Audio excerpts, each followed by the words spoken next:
Hello bachcho, let's read this question. The question says a particle having a mass of 1 mg has a velocity of 1 kilometer per second. Calculate the wavelength of the particle. Right, options are given to us. The key concept for this question is de Broglie's wavelength, which is basically equals to lambda is equals to h by mv. h यहाँ पे क्या होता है? h होता है Planck's constant, जिसकी value क्या है?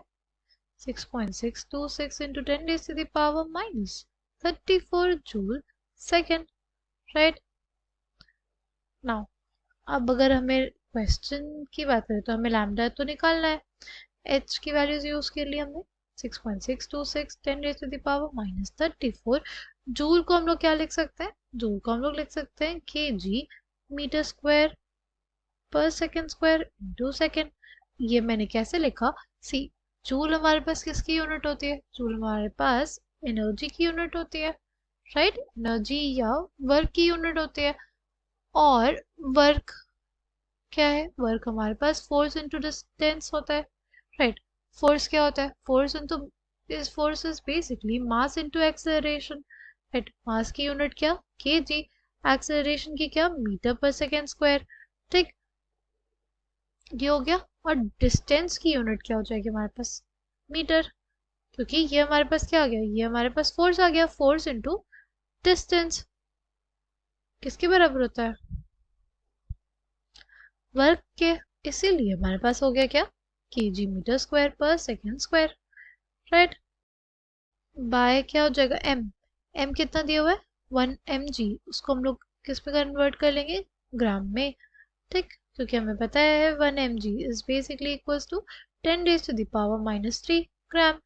ठीक, फिर हमारे पास है 1 किलोमीटर पर सेकेंड. इसको हम लोग क्या कर सकते हैं?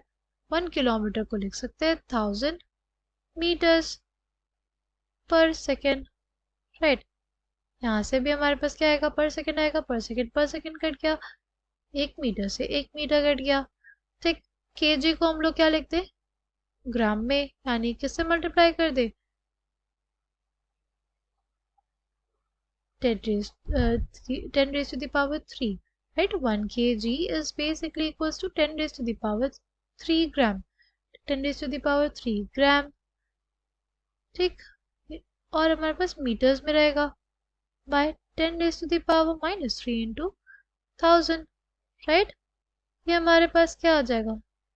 ये हमारे पास 1 आ जाएगा. अब बेसिकली हमारे पास क्या आ गया? अब इसको बेसिकली सॉल्व करेंगे ना, तो हमारे पास आ जाएगा ये कितना? यहाँ पे हमारे पास ग्राम था, डिनोमिनेटर में भी ग्राम था, ग्राम से ग्राम भी काटेंगे. ठीक है, अब आंसर मीटर्स में आएगा. आ जाएगा कितना? 6.626 into 10 raised to the power minus 31 metres. क्या हो जाएगा? 6.626 into 10 raised to the power minus 31 metres. मीटर्स को हम लोग सेंटीमीटर में चेंज करेंगे.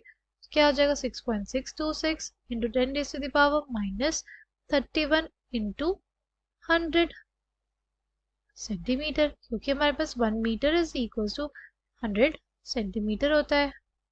राइट, अब हमारे पास लैम्डा की वैल्यू क्या हो जाएगी?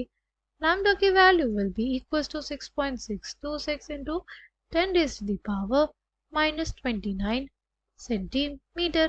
Coming back to the question, correct answer for this question will be option B. I hope you understood it well. Thank you and all the best.